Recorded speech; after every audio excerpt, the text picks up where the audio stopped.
Real quick, I want to talk about the rise of red pill dog dads. Basically, the sharp increase of red pill content creators suddenly adopting dogs. It's funny because I came across this topic on somebody else's channel. They bashed the red pill basically, and they noticed this trend with red pill content creators. They said, what is up with all these red pill dudes suddenly becoming dog owners, suddenly becoming pet parents? I'd like to say I kind of feel like I started this trend because I didn't see anybody else doing these videos with their animals in the back until I started doing it. I could be taking credit for something that started before me. I don't know. Regardless, there has been a pretty wild increase of red pill guys getting dogs, and I know the reason behind it. It's kind of the same epiphany, if you will, that I came to by having dogs. I had a childhood dog growing up,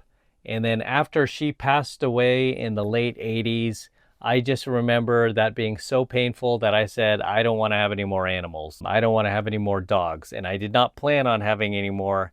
And I was very happy with just doing my own thing. Back then, as I've always mentioned, I got into a lot of trouble back then. I was just dating around. I was kind of directionless, somewhat selfish too, where I only thought about me. And then suddenly, towards the end of the 90s, a dog fell into my lap. It was a giant Doberman, right? It was my brother's dog. He couldn't take care of it anymore.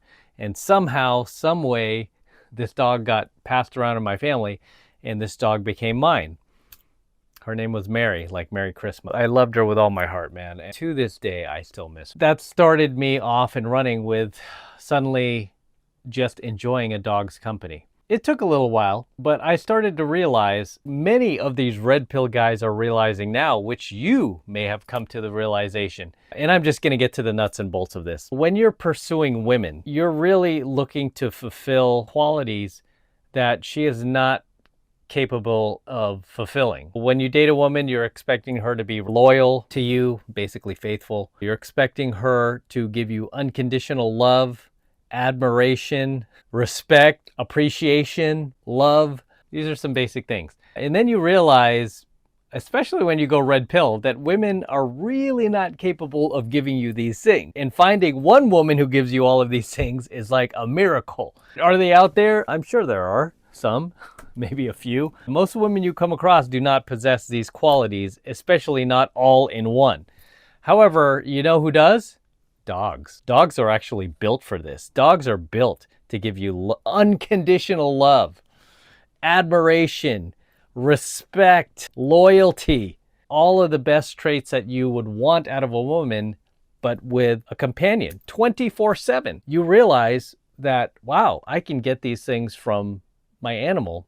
I don't necessarily need them from a woman, but you continue to date women as I have, but they are no longer priority in your life like they used to be when you thought they were capable of providing you with these things that we as men very much need. It's not like we stopped dating women. We still continue to date women, but we just deprioritize them. We understand that trying to get a woman today to be loyal, respectful, admire you, all these basic traits I just mentioned, is like squeezing water out of a rock. I think a lot of these red pill guys have identified that, and they're like, okay, if I want to get all of these great qualities that as a man make me feel good, make me feel like I'm at peace, I can get these in a dog. I'll just adopt a dog.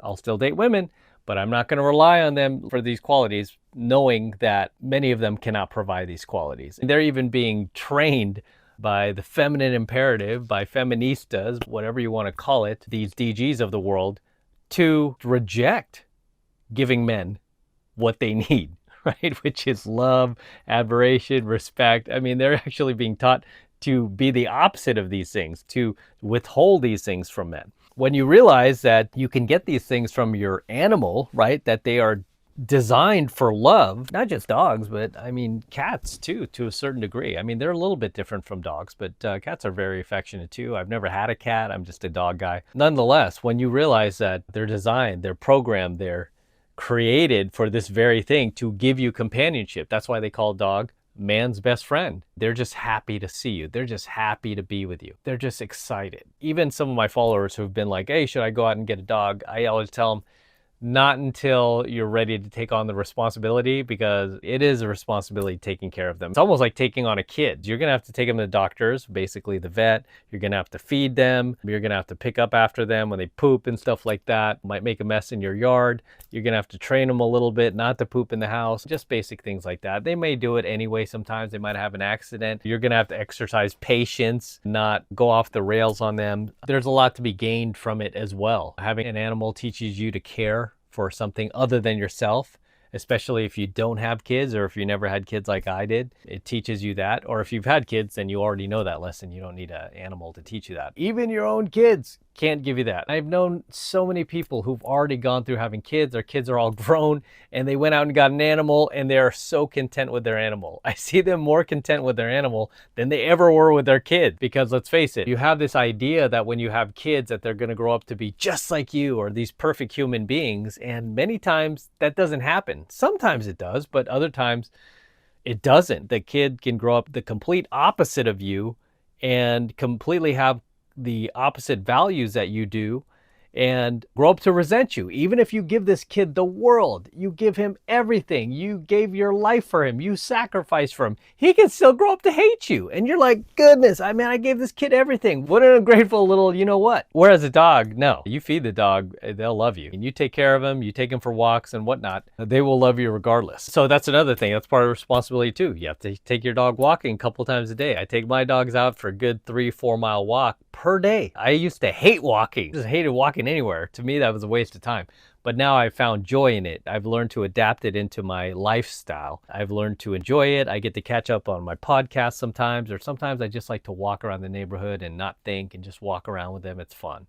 I enjoy getting the sunshine, the vitamin D. It gives me a reason to get up early and just start walking around with them. So I actually enjoy it these days. It's something that I think a lot of guys are coming to realize, especially in the red pill space. Instead of beating your head against the wall, trying to get these traits that we all want, love, compassion, undying loyalty, unconditional love out of a woman, we're getting those same feelings out of our animal. It feels more rewarding because we're caring for another being outside of ourselves. Whereas blue pill guys, for example, will bang their heads against the wall to the end of their days, waiting for that woman to suddenly turn into this 1950s June Cleaver type housewife that will give them all of these unicorn values that most modern women just don't possess. It's just impossible to find a woman that has these qualities. But these blue pill guys swear up and down that women are still these goddesses, these mythological creatures that can do no wrong. They're just so perfect, you don't deserve to be in their presence. They'll die on that hill. Whereas red pill guys, we've just kind of thrown our hands up and go, hey,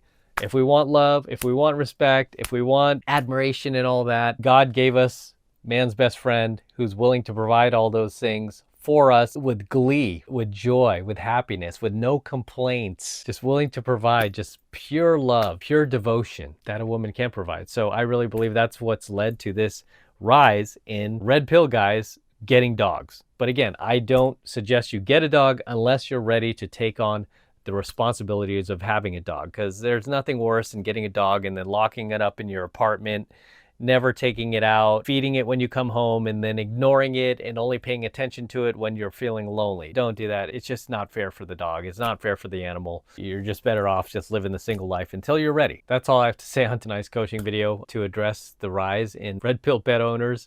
Let me know what you think. If you are a dog owner yourself, a dog dad, let me know in the comments below what kind of dog you have. How old is your dog? Have you had dogs previously? What is it that you like most about your dog?